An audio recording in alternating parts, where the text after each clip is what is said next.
Welcome to the Season 6 compilation of the Questlore series, the last season before the finale, where I will be completing all of the Grandmaster quests and most of the Master quests. I'm so excited for it and I hope you are too. But for now, let's start with the Season 6 compilation, starting with a Souls Bane. This rift opened a couple of months ago. Some of the dig site students have gone in but not escaped. You ask Lorna why she's interested in the rift. She's looking for her son, Tolna, who disappeared 25 years ago. Her husband went in to look for him a few days ago but still hasn't returned. You tell Lorna that you'll look for her husband and son and attach a rope to the rift to enter. Inside you hear Tolna's anger. You use a sword to kill the unicorn, a spear to kill the bear, the mace to kill the giant rat, and a battle axe to kill the goblins. In a massive fit of rage, you exude a dragon which defeats all the creatures in the room, releasing all the pent-up anger felt here. Then you see a flashback of Tolna as a young boy, who says he can't live with his mother's rules all the time, and he is tired of the meek lifestyle of getting by and barely having enough to pay the bills. He aspires to more. After the anger room, you're now in the room of fear. When you look into the dark holes, fear reapers appear, and with each one you defeat you become less and less scared. No longer feeling fear in this room, you see the flashback of Tolna being swallowed by the rift in the ground. The next room spells confusion as the strange creatures move around and multiple doors are in sight. With each creature that takes damage defeated, there is a little less confusion as a door disappears. When one door remains, your mind becomes clear. You see a scared Tolna at a point where he feels hopeless. Next you see some hopeless creatures on the floor. The third time you kill these monsters, they are finally defeated, and now you can see a bridge of hope. Next you see a man called Brainde talking to this very strange creature who is his son Tolna. The creature says that he is no longer the boy that he remembers. Brainde says he will always be his son, but Tolna says no, that this dungeon has morphed his mind and body. The father says he spent a long time looking for him, but Tolna does not believe it, feeling abandoned. After defeating him, his memory slowly comes back to him. The family expresses their gratitude for your help, and with the family issues finally resolved, Tolna explains that he heard that people used to worship a god down there many years ago. He ventured into the rift to look for the legacy of that civilization, sensing a foreboding power of suffering as he delved deeper.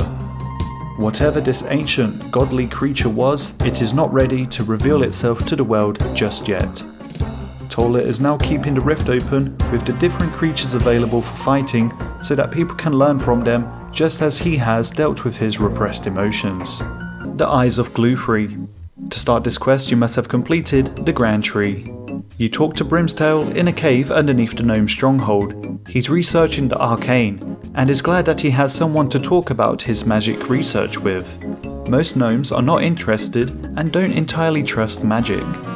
He tells you the story of the most famous gnome mage, Gluey, who was exiled after the Goblin Wars and was working with light, alongside Oatnock, who was the famous engineer and architect that built most of the stronghold during the reign of King Helfog.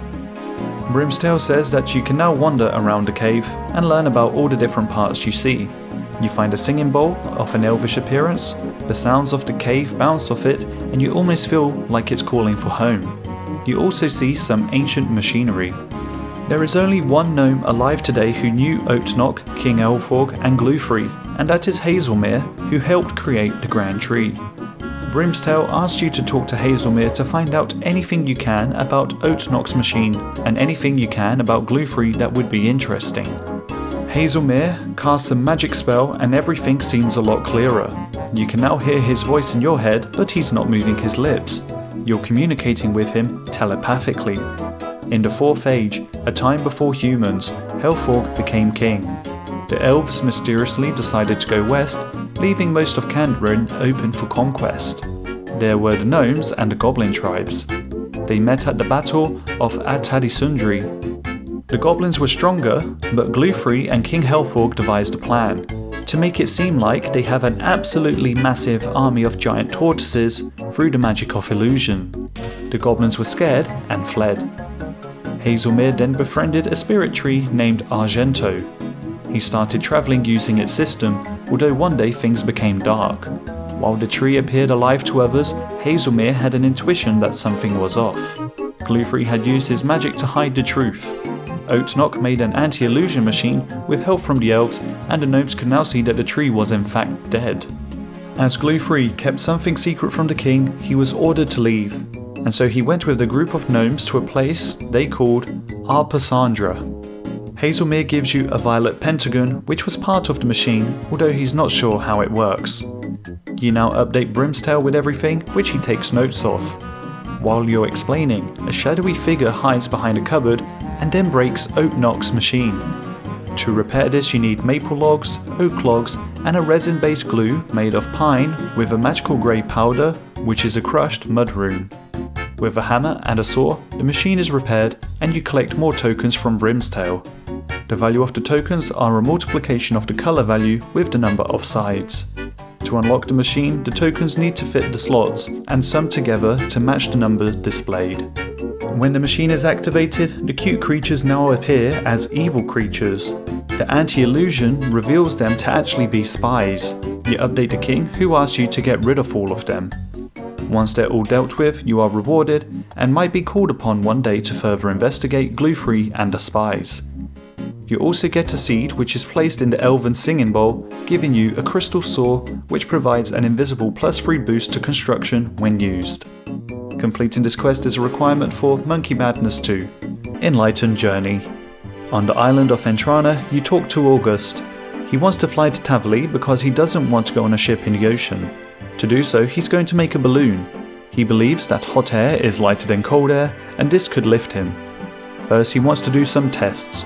With 3 papyrus, a ball of wool, and a candle, you make an origami balloon, although it burns down. The next test, with 2 sheets of papyrus and a sack of potatoes, is pitchforked by a flash mob of religious fanatics. Next, you need to bring August yellow dye, red dye, 10 pieces of silk, a clay bowl, and 8 sandbags, which you get from filling 8 empty sacks at a sandpit on the island. Lastly, you use 12 willow branches to create the basket, and now that the balloon is complete, you bring 10 logs and a tinderbox in your inventory to set sail. By dropping sandbags, burning logs, and pulling the ropes, you relax your way across the skyline of Gielinor, eventually making it to Tavali. You are rewarded with experience, a bomber cap, and a bomber jacket. Completing this quest is a requirement for Monkey Madness 2, Eagle's Peak. You speak to Charlie in Ardoyne. There was a recent shipment of ferrets to the zoo, but because they're sneaky little creatures, they managed to escape. A huntsman named Nikolaus agreed to capture another one, but Charlie hasn't heard from him for some time. He would like you to investigate and tells you to look at the mountains near the gnome stronghold. Just north of Eagle's Peak, you see a campsite and many ferrets. You inspect the book on birds, and between the pages you find a metal feather. On the last page you read of the giant eagle, which seems to be somewhat of a legend and not confirmed. It is also rumoured that the leader of a group called the Bandits of the Golden Claw managed to befriend the eagles. Around the campsite you see prints of what appears to be an extremely large bird. Now you climb up the rocks near the campsite and find a rocky outcrop. Using a metal feather, it opens, revealing a tunnel into the mountain. Here you find another book, the Journal of Arthur Artemis. It talks about the Bandits of the Golden Claw's planned raid on the gnome stronghold. They weren't successful and then hid from the gnomes in the tunnels of this mountain. Whilst hiding, they could hear noises and realize that there were giant eagles in the cave, and they tried to use them to travel across Gielinor. When trying to pick up some giant feathers, you see Nikolaus on the other side of the ravine. To escape, he would like a feather outfit so that he can blend in with the eagles and walk past them, as he currently seems to have been captured. After gathering 10 feathers, you go to the southeast of Varrock, into the fancy dress shop. Here you supply a sieve with giant eagle feathers, swamp tar, and yellow dye, and for 50 gold pieces he makes 2 bird costumes. You climb back up Eagle's Peak into the tunnel again. This time in the mountain you go to the most southwestern room. You try to grab the feathers that's on the pedestal, but trigger a trap, so you operate 4 winches in the corners which lower the pedestal and you're able to take the bronze feather. In the tunnel up north, you inspect the rocks, revealing a path. A kebbit appears from the opening. You threaten it and then taunt it by saying, "Your mother was a hamster and your father smelt of elderberries." This prompts it to leave and drop the silver feather. Now you go to the most northeastern section of the tunnel and enter a puzzle room. You grab 6 handfuls of birdseed, pull down some levers and place the seeds in the feeders, moving the metal birds along the cave until you retrieve the golden feather. With the bronze, silver and golden feather placed onto the door, you unlock it. Next you wear the bird disguise and walk past the edge.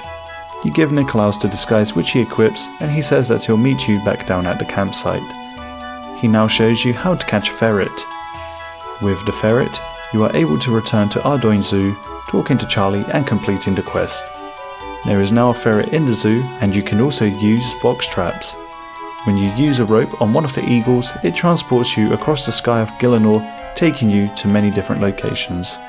Zoga Flesh Eaters. To start this quest you must have completed Druidic Ritual, Jungle Potion and Big Chompy Bird Hunting.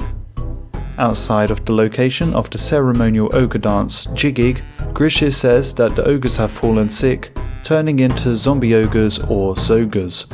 He would like you to investigate why they're becoming sick and also find a way to bury them. He warns you that you will probably need a drink that can spare you from the disease. At the entrance of Jiggig, you speak to the guard, who crushes the barricade and you can now go in. In the cave, at the most northwestern section, you see the remnants of an explosion. As you search the skeleton, it comes to life, and after defeating it, you get a ruined backpack. You notice the moniker B. Von on it, and find an interesting looking tankard that says Ye Old Dragon Inn. Behind the skeleton there's a broken lectern where you find a torn page and see what appears to be a guild emblem on it. Observing the hole in the coffin, you use a knife to unlock it, and with all your strength you lift it up, finding a black prism. You show the bartender in Yanil the tankard that you found in the ogre tomb, and he recognizes it as Brental Von's mug. He says that he was talking to a wizard recently and noticed that he hasn't come to the bar in a long while. You update the bartender saying that he's dead, but he's not surprised as Brental was known to do many bad things if he was paid enough. Next you speak to Zavistic Rav in the wizard's tower, showing him the prism and the torn page. He finds what you found interesting, although it is connected to the dark arts which are prohibited. He says you may be able to speak to a wizard named Sithic Ince, who's staying in the guest house just north. He appears to be ill and bedridden. He's studying necromancy, but claims he doesn't know anything about the undead ogres at Jiggig. So you look around the room for clues. You find some charcoal and papyrus in the drawers and a book on portraiture. In the cupboard you find a book on necromancy, which has a page missing from it, and in the wardrobe you find a book written by Johannes Ulrich of the Ham Group. He defends that the book on necromancy is only being used for research, but does admit to disliking monsters. Portraiture is just a hobby of his, so you learn and make a portrait of him with the charcoal and papyrus, which surprises him. Back in the Dragon Inn, you show the portrait to the barkeeper, and he says that that's the wizard who Brental Von was talking to. He signs the portrait to say that that's the case. Now you show Zavistic Rav the book on necromancy, the handbook, the Dragon Inn tankard, and a signed portrait of Sithic, which is enough evidence of his involvement with the Zogas.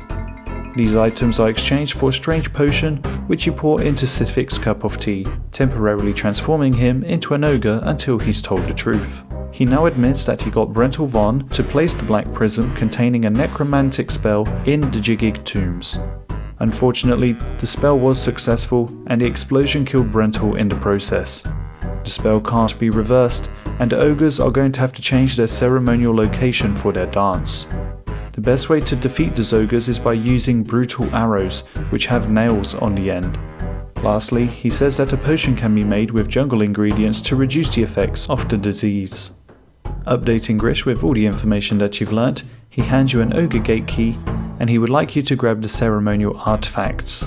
With achy trees and wolf bones, he demonstrates how to make a composite bow and then strings it.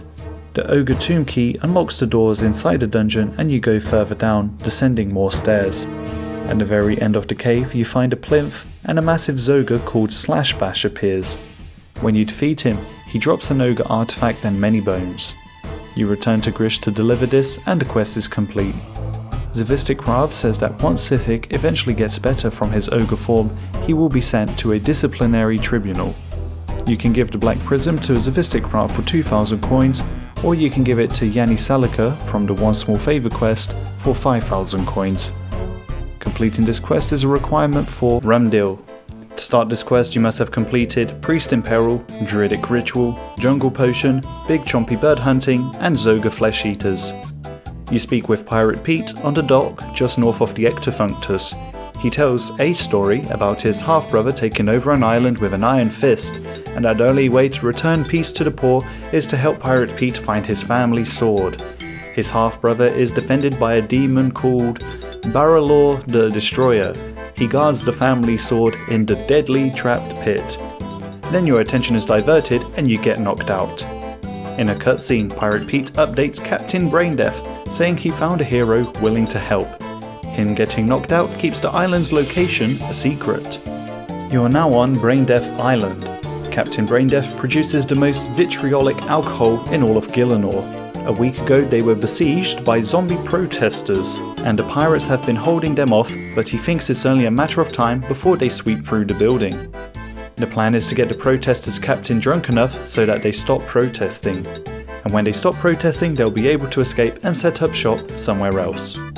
First they'll need some blindweed, which takes about 5 minutes to grow. You return to Captain Brainde with it and he tells you to shove it in the intake hopper upstairs. Next you need a bucket of stagnant water, which you can get up a mountain to the north, which is technically a volcano. A zombie called 50% Loot claims to be the best lookout there is and is stopping anyone from going past the gate. You tell him to look over there, and while he's distracted you go through. At the top of the volcano you get to the stagnant lake and use a bucket on it. Back at the brewery you add this to the hopper. Next, Captain Brainde wants you to catch 5 loads of sluglings for the brew. These happen to be the same as from the Sea Slug quest, so he asks you to be cautious not to get brain controlled. He hands you a fishbowl and net. Once you've caught 5 sluglings, you go back into the building and put them into the pressure barrel and then pull the pressure lever. Unfortunately, the machine has become possessed, and to fix it you need a holy wrench. You hand the wrench to Davy to get it blessed, as Davy used to be a priest, and when you've got over 47 prayer points, he blesses it.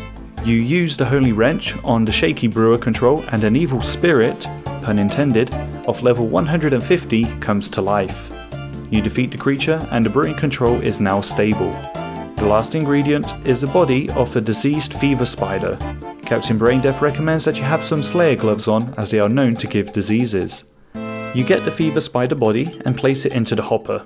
Now you sit back, relax and watch the process of the brewing. You can now collect some unsanitary swill from the tap and give it to Captain Donny outside amongst the protesters. You try to find out who Captain Donny's boss is, and by having given him this absurdly strong rum, he accidentally slipped that Rabid Jack was the one who sent him. Everything clicks together in a moment of surprise when Captain Brainde finds out it was Rabid Jack who was behind all of this. He then tries to conceal his surprise and says that now that the zombie protesters are legless, they've decided to stay here and keep the rum flowing. You are rewarded with a bunch of XP and a holy wrench. Completing this quest is a requirement for Cabin Fever. To start this quest you must have completed Priest in Peril, Druidic Ritual, Jungle Potion, Big Chompy Bird Hunting, Zoga Flesh Eaters and Rum Deal.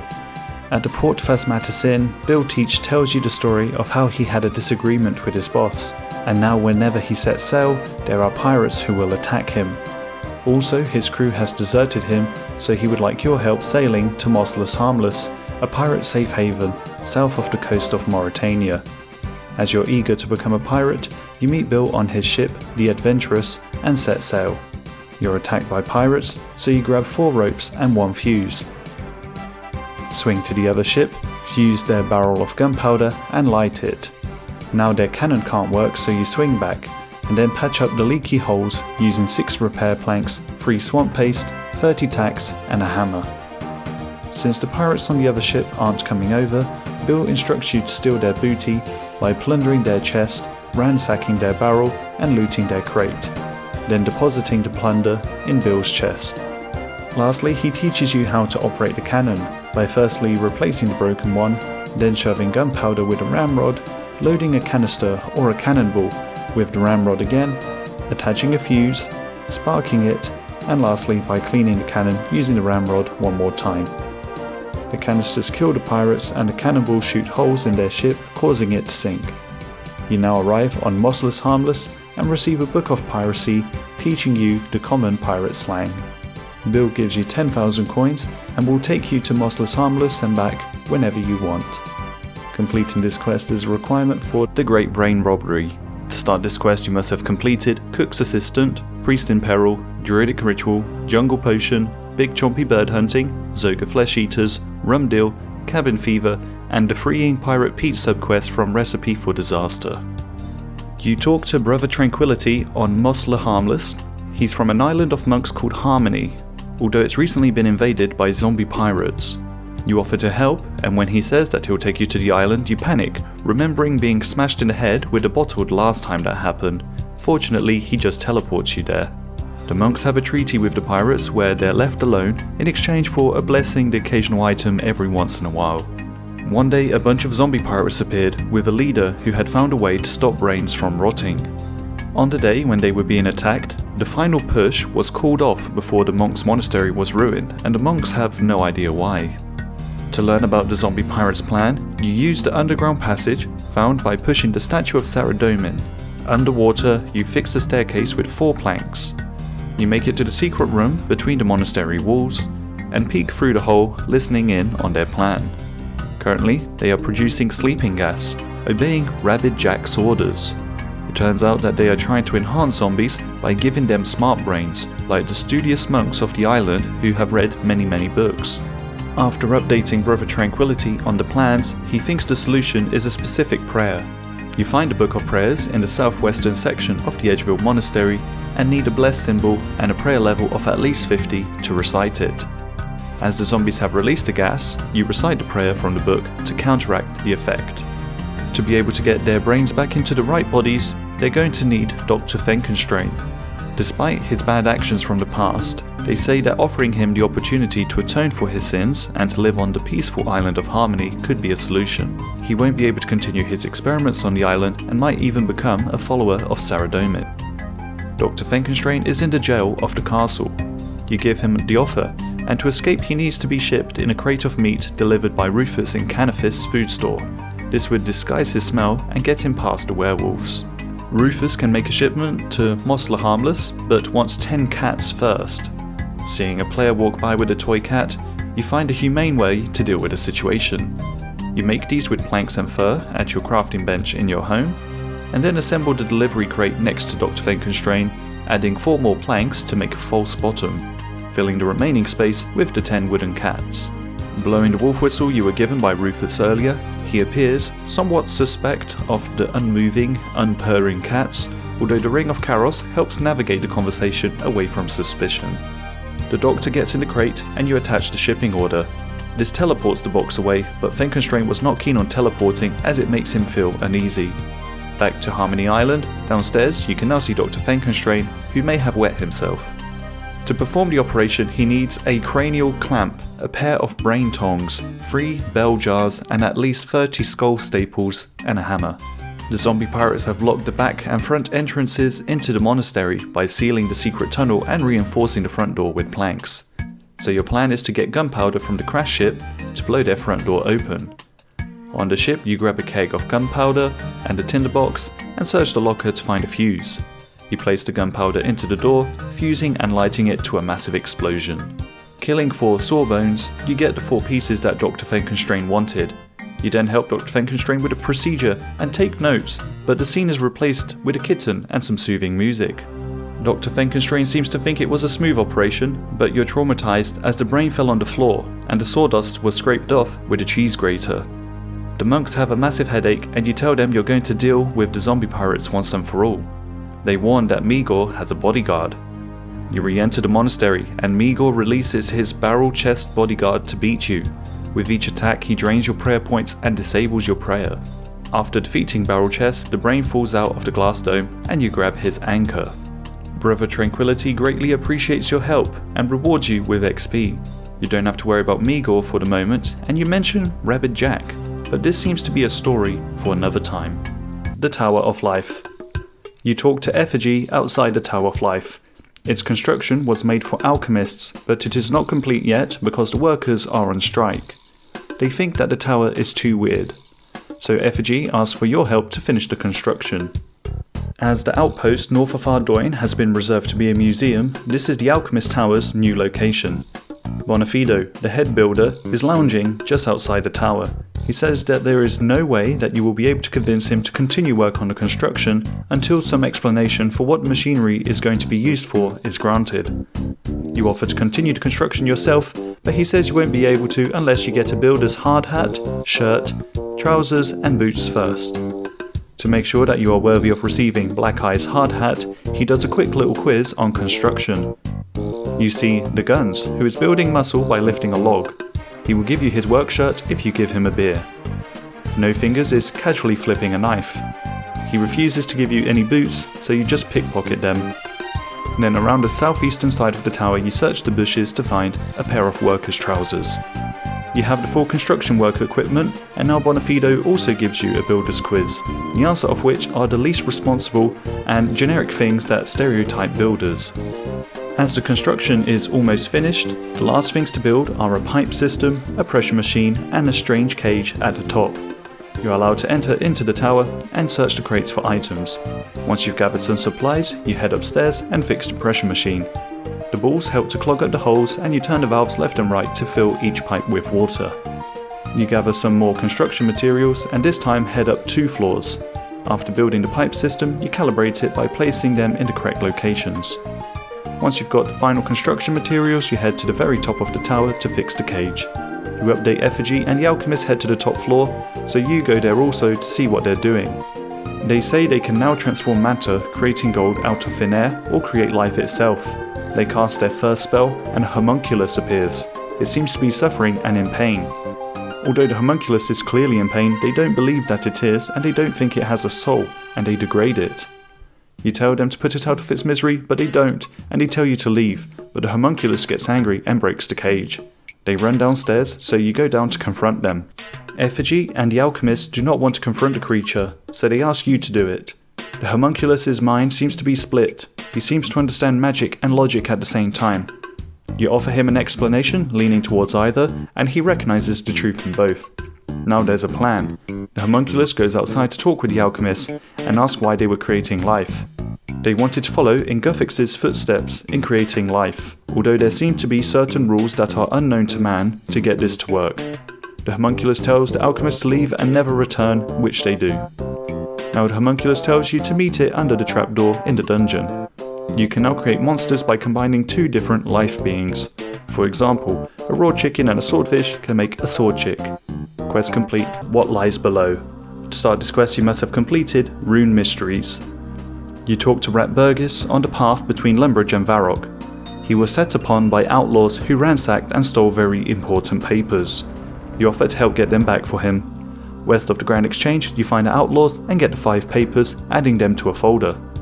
You return to Rat Burgess, and since you've assisted him this far, he will let you in on a little secret, but only if you do another task for him first. He would like you to deliver a letter to a wizard named Sudok Magus, who is in the Varrock Palace library. He's been trying to discover ancient spells and claims to have found a way to turn clay into gold, and only needs a few items to do so. He needs a clay bowl and a metal wand infused with chaos magic at the Chaos Altar. He says there is a path that's safe and doesn't go through the wilderness, and a book in the library may be able to help you. You read Sinkef Magus's diary. He is a former leader of the Dagonhai, which are a secretive Zamorakian organization situated in the Tunnel of Chaos. It could be implied that Surok is a descendant or relative of Sinkef. The diary talks about the success of the Dagonhai over Saradomin. They disguised themselves in Saradomin's priest robes and erected a statue of Saradomin outside the city to the east. Underneath it is an entrance to the Tunnel of Chaos. They also put a curse on the statue so that it covers even the nearest trace of their work. Unfortunately, the incantation of Zamorak's will was discovered by a watchman. Unable to finish the final rites of the spell, they had to go into hiding. Before guards could get to the Dagonhai, Sinkef cast a spell of earth, collapsing the tunnel as they headed towards the Chaos Altar. To get in, you need a bronze pickaxe. The reason that only a bronze pickaxe works is because of the magical spell. No one would try to destroy the statue with a mere bronze pickaxe. This has kept the tunnel underneath secret all these years. You make it through to the Chaos Altar and infuse the wand with magical power. You hand Surok Magus the wand and the bowl, and he hands you a letter to return to Rat Burgess. Surok's letter says that King Rold will be replaced and that no one is suspecting anything. It turns out Rat Burgess is not a traitor, but the commander of the Varrock Palace Secret Guard, or VPSG. Surok Magus has discovered a mind control spell, and he was planning to use it on King Rold so he could become the most powerful person in Gielinor by proxy. There is a spell that can counteract the effects of mind control. The person who knows this spell is Zaf. To use it, you have to lower King Rold's health, and then use the ring to summon Zaf. Surok uses the mind control spell on King Rold, who now attacks you, and when he's within an inch of his health, you use the beacon ring and Zaf appears to counteract the mind control spell, additionally placing a magic block on the room so Surok Magus can't escape. You update Rat Burgess on having defeated Surok Magus and the quest is complete. A poor sign of interest. You read the notice board in Draenor Village and see that they're looking for a keen fighter to deal with a troublesome monster. Sarah, at the farm south of Falador, was making her monthly delivery to the Sheared Ram Inn in Lumbridge, passing by the Draenor Village crossroads. Suddenly, a monster making a squealing sound appeared, taking the full cart of produce. She suggests you start by finding the cart near the crossroads of Draenor Village to find it, and then follow the trail of carrots and cabbages, reaching a strange hole. You tie a rope around a rock and descend, then climb over some blockage to make your way around. Here you find a skeleton which you investigate. Behind you appears a pig thing, who spits some sort of acid into your eyes, which knocks you out. Spria appears and saves you, bringing you back to her place. She's a Slayer Master, and the monster you encountered was the Sour Hog. The beast's saliva is acidic, and it is pretty immune to magic, so you'd be better off using arrows or swords. You make your way back to the Sour Hog and attack it. When it's defeated, you cut the foot off to prove that you've killed it. You show Sarah the foot, which she gives to Rosie the dog to chew on, and she gives you a reward of 5,000 coins. Spria trains you in Slayer and gives you 30 Slayer reward points. Sleeping Giants. On the Giants Plateau, just east of Al Kharid, you talk to a hill giant, surprised to see that a giant is somehow able to talk. He says his name is Kovac and he asks for your help. You follow him into the cave. It appears to be a giant foundry. He would like you to fix all the tools here. Kovac tries to explain that the giants are more than just brutes. They need to remember that they are able to craft and make tools. You repair a polishing wheel, a grindstone, and also the trip hammer, powered by the water spinning wheel, which raises the hammer and then crumples the sword into shape. Kovac gets a few things ready, and then you are able to start making the sword. First you need a commission. In this case, it's a flat broadsword. First you need to fill the crucible with the metal found in the box near the entrance. Once the crucible is full of molten metal, it's ready to be poured in the mold jig. But beforehand, you must set up the jig for a flat broadsword, which is made up from 3 parts, a forte, a blade, and a tip. Once you've selected the flat and broad options for the mold, you can pour the molten metal into the jig. To cool it quicker, you can pour water on it. Now is the fun part, the refining. Each step has to be performed with the sword at a certain level of heat. You can warm it up by dunking it in hot lava, or cool it down by holding it in the waterfall. The first step is using the trip hammer while the sword is hot. Then, when it's at the medium temperature, you can put it on the grindstone. And lastly, at low temperature, you use the polishing wheel. With the sword finished, you take it to Kovac, who inspects it and approves. It turns out that the commission was for Obor. You're now free to use the Giant's Foundry whenever you want, and you're rewarded with smithing XP. Getting ahead. You speak to Gordon, south of the Farming Guild. Recently, a strange beast has been stealing his livestock at night. The soldiers are too busy dealing with lizard men, so they haven't been able to stop it. He's not sure where it may be, but he says that you can check with his wife Mary. Mary suggests covering the monster with flour. You use a pot of flour on the gate of the cow pen and head off for the night. The next day you follow the trail of flour into the Kebos lowlands, finding a cave. You enter and find a Headless Beast, which you defeat. In this cave there's a skeleton with a journal written by Neelan Redmark, a necromancer from the mainland who travelled to the Great Karen, hoping to prove people of his talent. Firstly successful in resurrecting rats, he planned to move on to bigger things, mentioning a bear, although this is the last journal entry. As the creature was headless, you couldn't bring back a head to prove that you've killed it, so Mary suggests making a fake head. First, you use a knife on some soft clay to shape it. Unfortunately, your handcrafting skills are not good enough to fool Gordon. Then you put some fur on it, but he says that if the kill was fresh it would have blood on it. So you then put some red dye, which now makes it look kind of bloody. Gordon somehow doesn't notice and wants it mounted in his home. Then he gives you a reward, the Garden of Death. At a campsite in the Kebos lowlands, you search a tent and find a journal. It seems to be investigating the Old Ones, a hidden knowledge not even found in the library of Arceus. It seems to be of a forgotten race, and notes that the lizardmen have mysteriously somehow copied their architecture style, additionally noting similarities with the architecture from Varlamore. More can be learnt by going down the hole next to the tent. You search a stone table and find a stone tablet. It's in a strange language, and you find a note stuck on the back, which is written in the same handwriting as the journal. There seems to be translations for some of the words, but not all of them. You add the translations of island, water, time, vessel, and north. You then travel to Lake Mulch Island, taking Boaty to travel there. Down another hole, inspecting some vines, you find another note. You then use some secateurs to cut your way through. Here you search another stone table, finding another stone tablet. And you add the words West, Poison, Body, Food, and Earth. Travelling using Boaty again, you go to Mulch. At the shrine, you find another hole, and inside another tablet. The words translated are Make, Yes, No, Move, Arrive, East, and South. You then make your way to the ruins of Mora, entering the fourth and final hole, reading the fourth tablet, and translating the final words. Small, big, light, dark, life, death, knowledge, and home.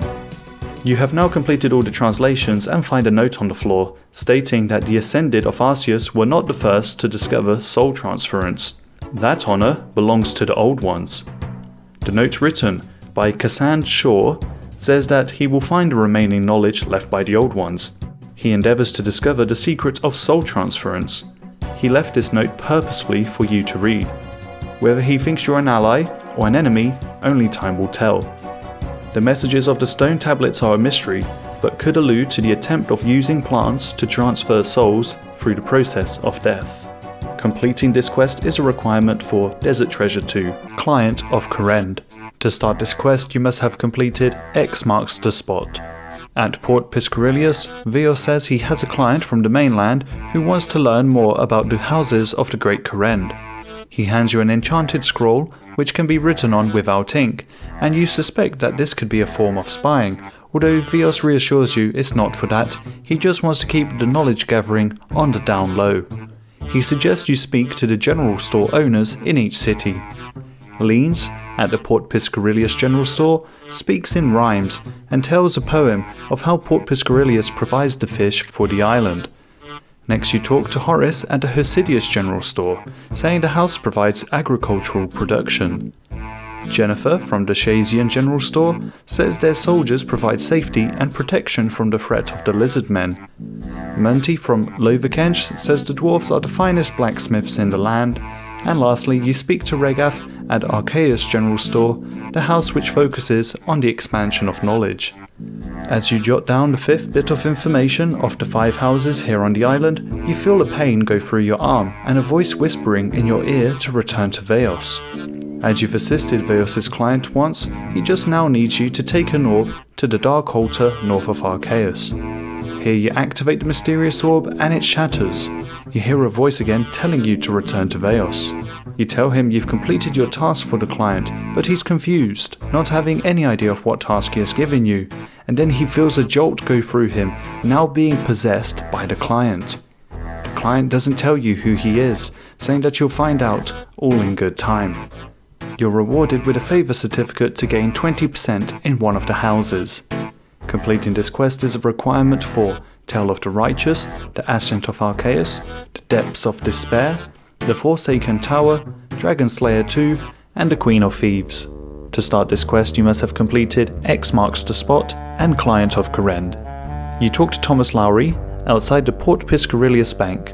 He is there on behalf of the Current Council to investigate gangs which are causing trouble. While normally the gangs remain small and relatively harmless, a new one has come along called the Saviors of Current. They have become the largest gang by having all the smaller ones join them. There is a mysterious figure, known only as the Queen of Thieves, who has coordinated this amassing. Your mission is to find her. In one of the houses you speak to Robert O'Reilly. He's happy to tell you what he knows, but first he would like a stew. He then tells you that the gang's hideout is a place called the Warrens, which is in the sewers beneath you. So you enter the manhole into the sewer and find the gang hideout. Near the fish stall, Devon Rutter says that if you want to join the gang, you'll need to kill Conrad King, a senior member from their biggest rivals, the Vipers.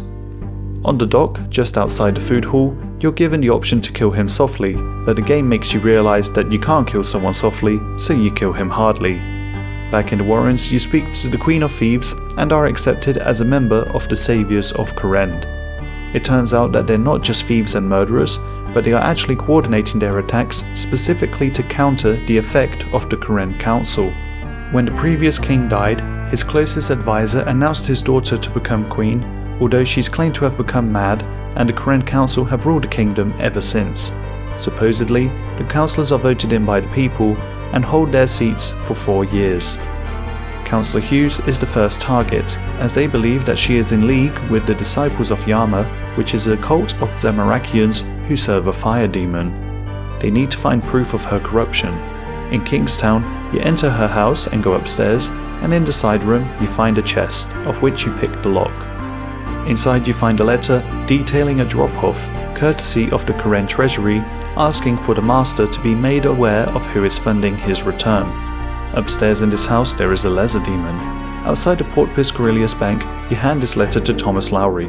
Now his priority is no longer the Queen of Thieves. If the letter is to be believed, then Councillor Hughes is corrupt and should be discharged from the Current Council. You ask for a reward and he says that there is no better reward than a job well done, which leaves you a little bit disappointed. You return to the Queen of Thieves, who now reveals herself as Lady Shauna Piscarilius. For all this time she was claimed to be on her boat, but she actually coordinated all of the gangs to get together, as it had to be someone of a certain stature to be able to achieve this. She hands you a 10% Piscarilius favour certificate and a memoir page, which you can add to the Corret's memories. Completing this quest is a requirement for A Kingdom Divided, the Depths of Despair. To start this quest you must have completed X marks the spot and Client of Current. You speak to Lord Candor Hesidius. His eldest son Arthur has gone missing. Your job is to find him. Chef Olivia is secretly in a relationship with Arthur. Before he went missing, he told her that he's going to look for the original copy of the Royal Accord of Twill. He's lately been spending a lot of time at the Archaeus Library and talked about a librarian called Galana. You find Galana and say that you're looking for the Royal Accord of Twill. She says it was signed by the royal lords of the Houses of Current over 1,000 years ago. It states that they would take turns to rule the kingdom every 10 years. This practice has since been abolished, and it is now ruled by the Current Council. Whilst the original accord has been lost, copies exist in the library, although many have tried to search for it and failed. Galana says you may wish to read The Envoy of Valamor by Derek Paulson. It explains how the accord was lost. You find the Valamor Envoy, which explains the event after the war between Valamor and the Great Current. King Karest III wanted to repair relations with Valamor by sending an envoy with the original Royal Accord of Twill to be kept safe at the Grand Museum of Civitas Illa Fortis. Whilst this accord had survived many different events such as the Long Winter, the Age of Strife, and the War of the Five Houses, it did not survive the envoy. Halfway between Port Piscarilius and the Civitas port, disaster struck and the ship sank during a great storm. All was lost except the envoy himself, who was saved by a passing fisherman. After 40 years of attempting to recover the Royal Accord, the search was called off. But later, a discovery of caves was made near Land's End. A team of historians and adventurers went to see if they could retrieve the Accord, but they were ill prepared for the journey and were lost once again. To this day, there have been no further attempts to search for the original Accord. Along the coast, near Land's End, you find the Crab Claw Cave. Delving deeper, you find Arthur Hesidius. He's fine and will head home as soon as he's done. You ask if he can be done quicker, so he uses your help. You fight the snake and then search the chest near the crashed ship, finding the original Accord of Twill. The Accord marked the start of a golden age on the Brainde Island. Arthur Hesidius thinks it's time for another golden age. He believes that the 5 houses will do a better job than the Council of Corrend. Under the current council, they've seen an increase in crime, fewer homes, more illness, and a loss of jobs. You return to Lord Candor Hesidius with the Royal Accord, and Arthur has returned home. You're rewarded with coins, agility XP, a favour certificate, and a memoir page. Completing this quest is a requirement for A Kingdom Divided, Tale of the Righteous. To start this quest you must have completed X Marks the Spot and Client of Corrend. You speak to Phileas Rimmer in the Shazian encampment. He was once a soldier, but is now retired from fighting. When he was a boy, his grandfather would tell the story of his ancestor Magnus Rimmer, an explorer who lived 1,000 years ago. He was asked to lead an expedition to Mount Quidamorton in the Kebos lowlands. He never returned and was declared perished on the expedition. Phileas recently received a parcel from an unnamed sender, this being an old journal written by King Shazian VII himself, who originally sent Magnus on the expedition. Most of the journal is illegible, except a few readable extracts and a note stolen from the Tower of Magic during the uprising against Xeric. It says Quidamorton's creatures are compatible, the expedition is proving successful, and soon will be ready to mass produce. The strange extract was written in the 37th century, which is weird because the reportedly unsuccessful expedition happened during the 36th century. Phileas wants to learn more about the expedition and thinks that you can find this out in the Archaeus Library's historical archive. You ask Pegida about the expedition and learn about King Shazian's work on the Tower of Magic. Most of the time was spent building the prison, and this happened around the same time as the expedition. Pegida says you can be teleported there, although the magic is unstable. In the middle of the room, you see a strange device. You push it and attack it with different styles, turning the colours of the crystals white. When this is done, it opens a gate and you investigate the skeleton inside. There's some writing carved into the floor saying, "Lizards on the mountain, do not trust the king, the altar is a lie." You return to Phileas Rimmer to update him on the information that you found. You now need to retrace the steps of those who went on the expedition, firstly needing Lord Shazian's approval, which has just one condition, that any information you find, you report to him first. Historian Duffy on Quidamorton has been researching the mountain for a while. He believes that the lizard men may not be of natural origin and might have existed during the time of King Shazian VII before Xeric's rule. Duffy recently found a small crevice on the western face of the mountain that appears to be man-made. You attach a rope and then venture in. Inside you mine a boulder that's in the way and then push another one down. A corrupt lizardman appears, which you defeat and then pass through the magic gate. On the other side you find an unstable altar. As you approach, you hear a strange voice saying not to touch it. You update Historian Duffy, who now goes to the altar. He believes that this cave predates Xeric. The mage, Nossi, recounts that the Dark Altar was the key to Xeric's power, and why he was able to unstoppably rule Corrend for 100 years. When he was finally defeated, he came to Quidamorton to build the Chambers of Xeric so he could rest. Nossi wondered how Xeric was able to survive without the Dark Altar, and due to the discovery of this cave, she now has an answer. The energy here, similar to that of the Dark Altar, could have been used to allow Xeric to live for hundreds of years after his defeat. Nossi would like you to update the library with what you've learnt, but first you must speak to Lord Shazian. You mention all the evidence discovered during this quest, but firstly need to see the parcel that was given to Phileas, as we don't know who handed it to him. When you enter Phileas's house, he is no longer there and everything has been trashed. The reason Lord Shazian wanted you to go to him first when you discover any new information is simply because he didn't want his family name tarnished or for any new discoveries to present him in a bad light. It could also be believed that he is the one who would have ordered for Phileas's house to be destroyed. You receive 8,000 coins, a memoir page and a favour certificate. Completing this quest is a requirement for A Kingdom Divided, the Forsaken Tower. To start this quest you must have completed X Marks the Spot and Client of Corrend. You talk to Lady Volcana Lovakenge, who is discussing the Doors of Din with Councillor Unkar of the Karen Council. There's a threat coming from the Doors, located north of Arceus, and you offer to help deal with it. One of the finest smiths in Lovakenge, Undor, has been investigating the issue. He believes there is sabotage. The Doors were originally created by the legendary smith Din in the early days of Korend to imprison a deadly beast known as the Winter Todd. A small hole in the door is giving it the ability to draw some power into the prison, which is giving the pyromancers a lot of trouble. Undor needs the legendary hammer used by Din himself to fix the damage, and he believes it's in a great tower that Din built himself. After he died, mages took over the tower and it's been off limits since. It is located west of Lovakenge. You get to the Forsaken Tower and enter. Inside you see a display case which you inspect, and the panel indicates which sections are unlocked. The one who can restore the tower to its former glory will be worthy of the legendary hammer. Downstairs you find a power grid and a generator, and search a crate to find a crank to start up the generator, and then align the power grid. After successfully aligning it, the display case of the hammer shows that one of the lights has turned green.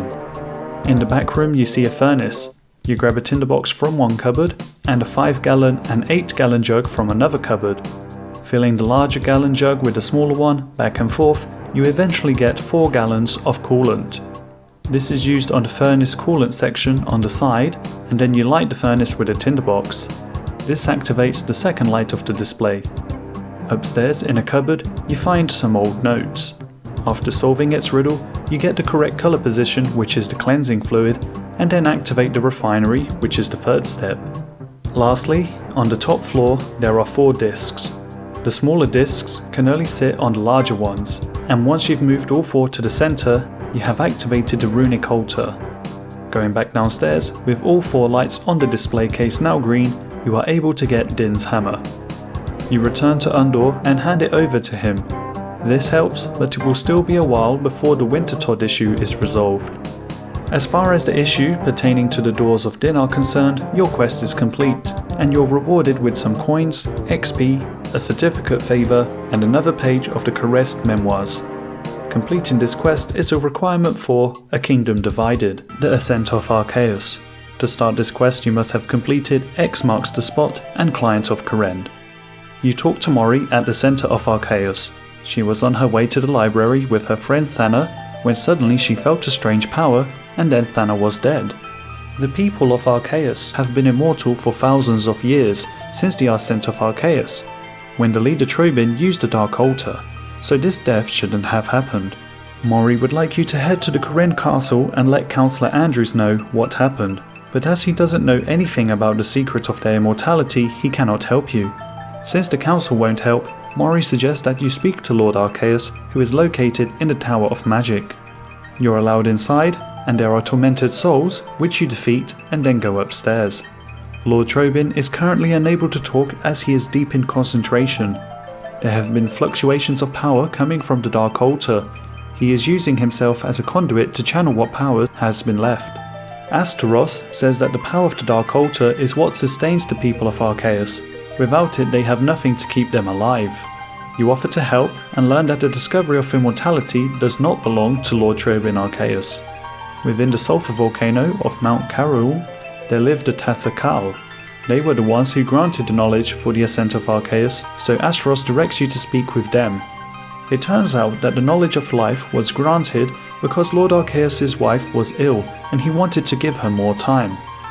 The people of Arceus misused it and granted themselves immortality.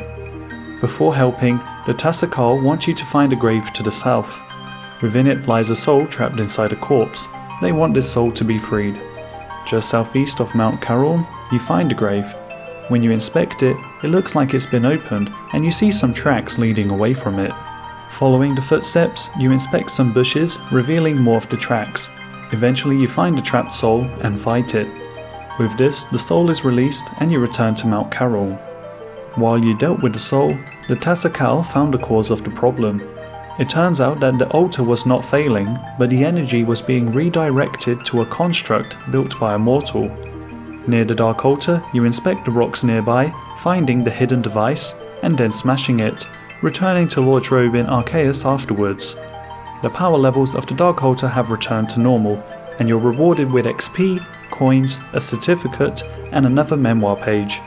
Completing this quest is a requirement for A Kingdom Divided. To start this quest you must have completed X Marks the Spot, Client of Kourend, The Queen of Thieves, The Depths of Despair, Tale of the Righteous, The Forsaken Tower, The Ascent of Arceus, and the Architectural Alliance mini-quest. Outside the Kourend Castle, you speak to Martin Holt, who's holding a protest against the Kourend Council. To recap on how the council came to power, at the death of the last king 20 years ago, the council were to temporarily rule until the king's daughter Rose came of age. But conveniently, they claim that she went mad and they have been holding power uninterrupted ever since. Supposedly they're a democracy, but the same 4 people have won every single election. After the Queen of Thieves quest, there was the discovery of Councillor Sophia Hughes' corruption. She was spending taxpayer money on behalf of the Kourend Council to a Zamorakian cult known as the Disciples of Yama. She was arrested and imprisoned, but unfortunately she has now escaped and the council isn't commenting on the issue. Martin's plan is for you to infiltrate the council. Currently the Royal Guard are leading the investigation at the command of Lydia Fullor. She tells you that Martin Holt used to work for the council that he now hates so much. Commander Fullor fills you in on some of the positives of what has occurred since the Kourend Council have taken over. Port Piscarilius used to smell 10 times worse until the council had a new sewage system installed, so now it's cleaner and safer. The council are the ones that opened up the Great Kourend to the lands to the east. You would have never stepped foot on Zeah if they hadn't opened up some trade routes. As your neutral third party in this whole debate, you offer to help capture the escaped councillor. At Councillor Sophia Hughes' house, you investigate. Upstairs, in the eastern room, you search the drawers, finding a receipt for a bed at the Deeper Lode in Loverkenge. Outside, near the rosebush, you speak to Thomas Lowry and put him off track by telling him that you found a clue linked to Mount Quidamortum, so he departs in that direction. At the Deeper Lode, you talk with Fuggy and ask if anyone has stayed in a bed here recently. Only one woman had been there the night before, and she mentioned catching Veos' ship at Port Piscarilius the next day. Then an earthquake happens, which comes from the volcano to the west. Cabin boy Herbert says that Veos was just there until that earthquake happened, at which point he wandered off in a trance. As Councillor Hughes hasn't boarded yet, you and Commander Fullor wait until she comes. Councillor Hughes says that the council were happy with her work while it was a secret, but now they've betrayed her without a second thought just to protect themselves. She calls upon Yama and you hear a demonic voice heeding her call. The demon says Sophia has betrayed Yama, and then she's possessed and transformed into a demon called the Judge of Yama. He sends waves of fire towards you, which you avoid, and then attack him. With the Judge of Yama defeated, Councillor Andrew thanks you for your help, although it's still unknown how Sophia Hughes escaped. Councillor Andrew wants Martin Holt and the protesters to go home, hoping to put the whole situation to an end. Commander Fullor tells you to meet her just south of the castle. She's questioning her position as commander of the Kourend Council. Behind the scenes, Councillor Andrews has blamed her for what happened in Port Piscarilius. Fortunately, they're not paying too much attention to you at the moment. Commander Fullor believes that Rose is still alive and finding her may be the key to the truth. Martin Holt may know where she is. Rose was known for being a good writer, even at a young age. She documented everything she did and wrote her father's memoirs for him. To summarize the Kourest memoirs, it details King Kourest and Rose's journey visiting the 5 kingdoms. Firstly, Hesidius, and an inquiry to one of the gardeners to see if he knows more than just how to revive and restore plants, maybe alluding to being able to give more life to the king. In Piscarilius, the king humbled himself and Rose by wearing the garments of the common folk to blend in and to get to know them better. They saw a flute player playing a golden flute, but then there was a physical altercation that the king tried to stop, but he suffered a minor injury, a slice of a blade. Maybe the blade was poisoned, causing his health to deteriorate more quickly. Then, at the graveyard of Shazian, there was a gravedigger who spoke to Rose, hinting that below the ground there may be something to do with life and death. This could be what's learned during the Garden of Death quest. In Loverkenge, a necklace was gifted to Rose, and the king is seen taking sips from a flask imprinted with an X. He's been acting strange lately, reading a lot in the study and appearing more and more tired. Lastly, in Arceus, where they heard about the secret of immortality, the people have given up what mostly makes them human to be able to live forever. The king says that he was going to go out, and Rose managed to disguise herself and hide in shadows following him. She sees the king bowing down before a hooded priestess. She asks him to drink more from the vial. Light bursts from his eyes, pain cutting across his face, and he falls to the ground. The priestess looks directly to Rose and she awakens in her bed screaming at the nightmare of what happened, quickly writing everything down. She believes that just after the king's killing, the council will declare her unfit for rule and whatever form of sanity that she has left will wane. She thinks she is just a pawn in the game and that the read of this diary may be one also. The only other writings are in Rose's personal diary, which is in the Arceus Library's historical archive. You speak to Arceo and are teleported to the historical archive. There you pickpocket Historia, getting a bluish key. In the southeastern corner of the room, you open the display case and find Rose's diary. There's nothing immediately important in the diary, so Martin cuts open the cover and a note falls out. It hints towards a ruin. Martin says that you should split paths as the council is most likely keeping a watch over them. You go to the Four Foss ruins, northwest of the Woodcutting Guild, and meet Martin, asking him about his time working for the Karen Council. He said he was young and naive. The tipping point for him was when a donator came along, given a lot of money, wanting to improve the level of education of the people of Port Piscarilius in hopes of reducing the crime there. But the council only used a small fraction of it for that purpose.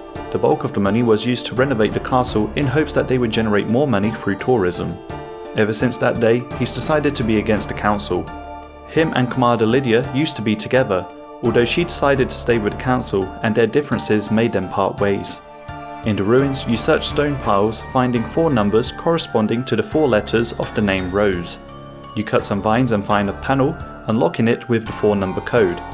There's a new clue pointing towards the settlement ruins just southwest of the Wintertodt camp. When speaking with Martin Holt, an assassin appears, marking him for death. He thinks the council sent the assassin. The panel here looks like it can be opened by a key. You cast a firebolt on a chunk of ice, which melts it, and you find the key for the panel. The next riddle hints towards the legless fawn in Port Piscarilius. You're wondering how Rose was able to set all of these riddles at such a young age, just 11 years old. Martin Holt says not to underestimate her. At one point the council had thrown children in prison because a gang of thieves was making use of them. Commander Fuller was one of them before she joined the Royal Guard. Climbing the worn-out column, upstairs the panel hints at an order of houses. After pushing in the 5 panels of the statues in that order, the panel upstairs is unlocked. When you go to read the next clue, Thomas Lowry arrests Martin Holt.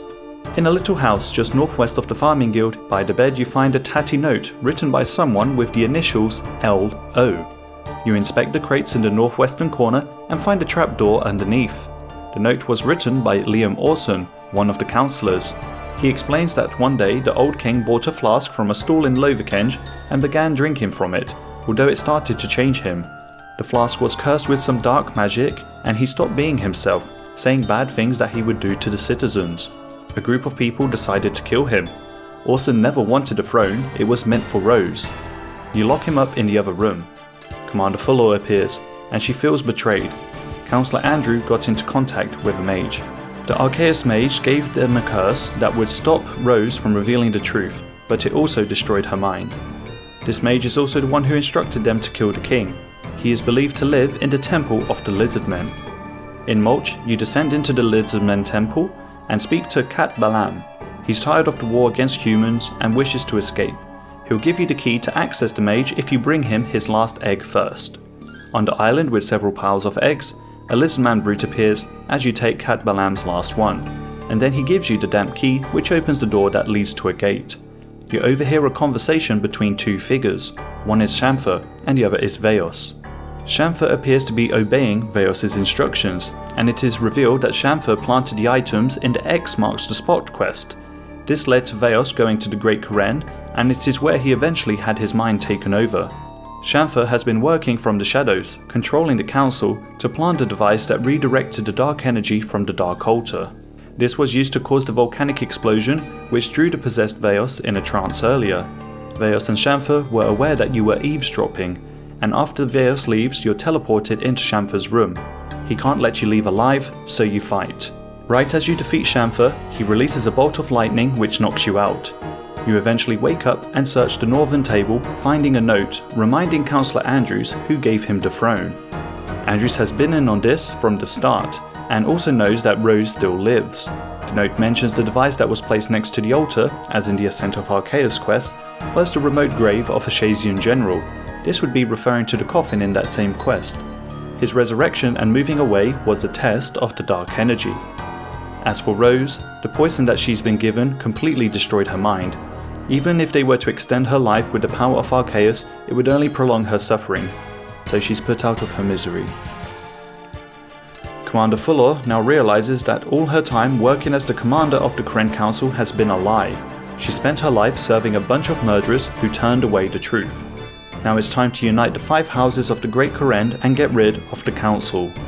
You speak to Lord Trobin Arceus, asking him to meet at Xeric's Lookout.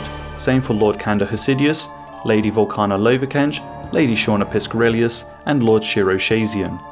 At Xeric's Lookout, the heads of each house unite, and you explain everything. Councillor Andrews plotted with a mage called Shamfer to kill the king. Shamfer cursed the king so that Councillor Andrews had an argument to get the others on board. Rose overheard the conversation. It is arguable that this could have been part of Councillor Andrews' intentions. The council has to be replaced by someone, but who can they choose to be a king? Lord Kanda Hosidius shows the Royal Accord of Twill from the Depths of Despair quest. This could be used for everyone to have a chance to rule the kingdom. Each head of the house isn't entirely convinced at the moment, so it's up to you to help convince them. Lord Trobin says that Xeric was assisted by a loyal servant of the name Shamfer. He thinks that if the energy channeled through the device at the Dark Altar has similar readings to that of Mount Quidamortum, then this could be confirmed. The Tassakal are able to read this energy. Kanda Hosidius only needs one final preparation before he's ready to sign the accord. He explains how only him and Lord Shazian are the only ones interested in ruling, and that the Shazians haven't been the best rulers in the past due to their tendency for war. He would like to know what Lord Shazian was up to recently in the Kourend woodlands when he was visiting the barbarian camp. Lord Hosidius is married to Shiro Shazian's sister. Shiro appears to want to blame Phileas' house trashing on Lord Hosidius, claiming he is also holding on to Phileas' journal that he received during the Tale of the Righteous quest. He says that the journal can be found in his private office underneath the Hosidius vinery. Lady Lovakenge doesn't believe that Councillor Unkar is involved. If you can find proof that he is, she will sign the Royal Accord of Twill. Lady Piscarilius only wants to let the vote happen by the citizens of the island of Kourend instead of just the heads of each house. If it's what the people of the island want, then she would have to support it. She also wants the leader of the cult of Yama to die, as to cut the snake at its head. Mori from Arceus may be able to help as she's been investigating the disciples of Yama. Commander Fuller says that the trick to prove that Councillor Unkar is corrupt is to speak to Martin Holt, as he has information on all of the heads of the houses. He's currently being held in the prison just west of the Shazian camp. The person that normally updates Martin Holt on Unkar's dealings is going to be at a meeting soon, and since Martin is currently in a prison cell, he says that you can go to him on his behalf and see if you can learn anything about this. He tells you the passcode, and you speak to a dwarf at the graveyard here in Shazian named Jorah. You say the secret passphrase, and just as he's about to reveal some information, another assassin appears, marking him for death. Once that's dealt with, Jorah gives you a declaration, signed by the current council, stating that they think Lady Volcana is no longer fit for rule, and that Councillor Unkar should take her place. This reveals that they had a plot to make a councillor the ruler of Lovakenge. On Mount Carol, you speak to the Tassakal, showing them the strange device. They say that the Dark Altar powers the doors of Din. The strange device has a force of shadows, which they confirm comes from Shamfer, and an energy touched by fire, which could be from the Pyromancers. To prevent further sabotage, they recommend you add some volcanic sulfur to a defense potion, and then they enchant it. This is poured on the doors of Din. At the barbarian camp, you climb down the ladder, and Phileas Rimor is there. A barbarian warlord tries to stop you, but you defeat him. Phileas tells you that the barbarians raided his home and took him as prisoner. He believes that the barbarians were paid to do it, but at this moment we don't know by whom. At Arceus Church you talk to Mori. The disciples of Yama used to be known as the Disciples of Chaos. This is only a recent discovery, as Yama is not yet physically present on the island of Kourend. The disciples are being controlled by the voice of Yama. A device similar to the one that was redirecting energy from the Dark Altar could be used to block the signal coming from Yama. All Mori needs is a molten glass and a dark essence block. This dark nullifier has to be hidden in the Chasm of Fire. The disciples of Yama say that they foresaw your arrival and that you have a device. Suddenly you feel tired and fall asleep, a strange energy coming over you. You wake up fully convinced that the device is hidden and won't be a problem anymore. At the Hesidius Vinery, you inspect the eastern barrel and find a secret passage. You climb into it, entering a secret office. Here there's a chest which you picklock, and then you find an old journal which is bound shut. You update Trobin, confirming that the energy is the same as the one that serves Xeric, and that the pyromancers could have been involved in the sabotage of the Doors of Din. Which pyromancer is not yet known. Also, you mentioned that Shamfer is going to meet Xeric in the south, which could be referring to the kingdom of Valamor. Lord Trobin says he'll sign the Accord of Twill, although he has no desire to rule. You update Hesidius, saying that Filius Rimor needs to be saved, and it is believed that King Shazian VII eventually became Xeric, and Lord Shiro Shazian doesn't want any evidence that Xeric could have been part of his family. Hesidius will send a rescue mission for Filius, and he's ready to sign the Accord of Twill.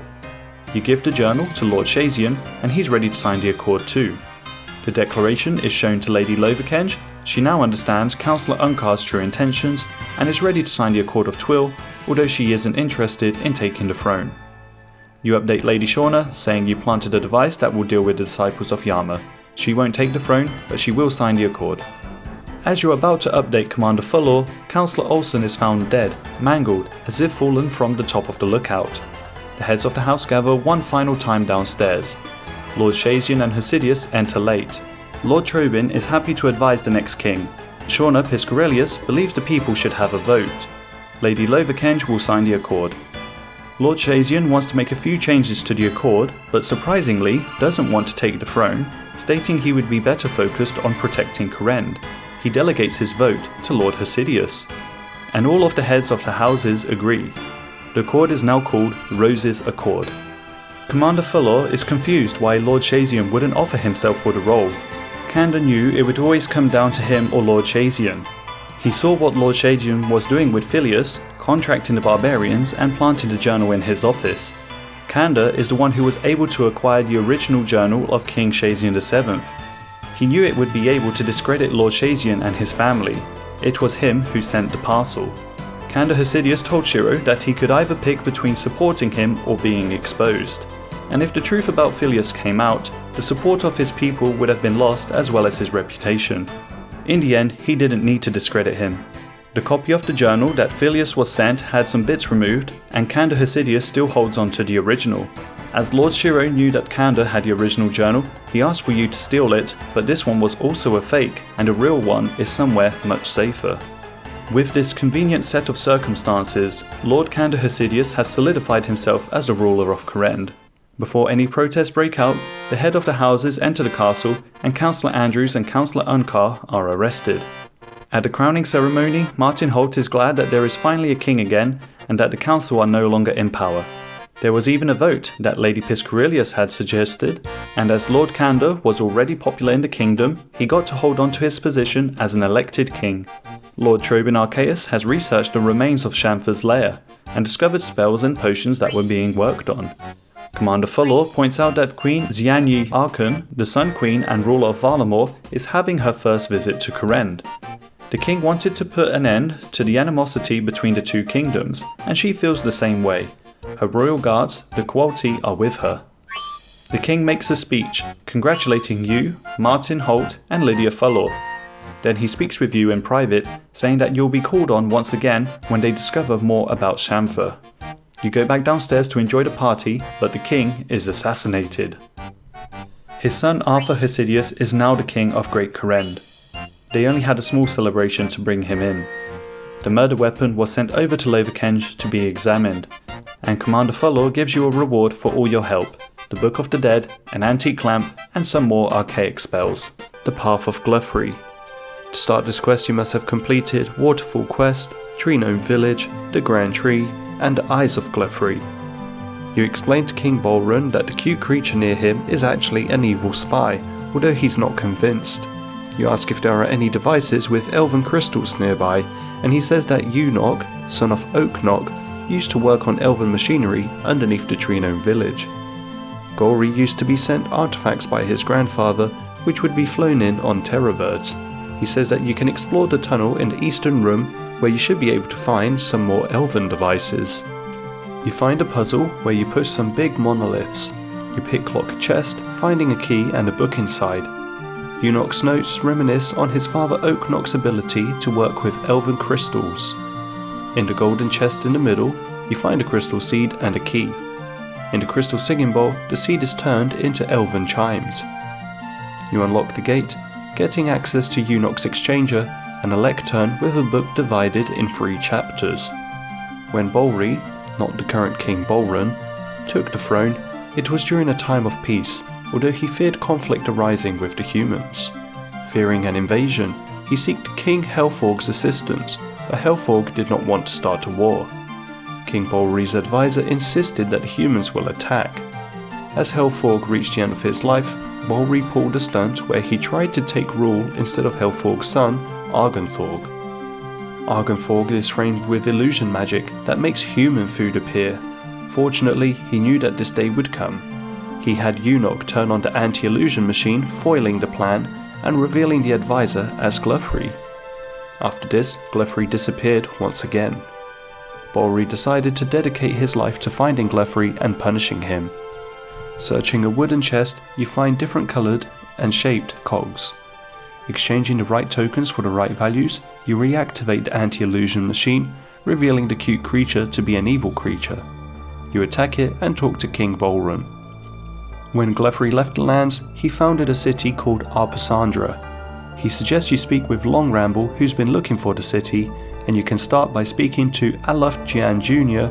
at the Gnome Restaurant. He's been meaning to deliver a food order to Long Ramble. He has his coordinates but can't find them on Dougal maps. His maps are written on dried Dougal leaves. East of the Toxic Wasteland, equipping a crossbow with a mithril grapple, you go across the river and find Long Ramble. He's looking for the edge of the world.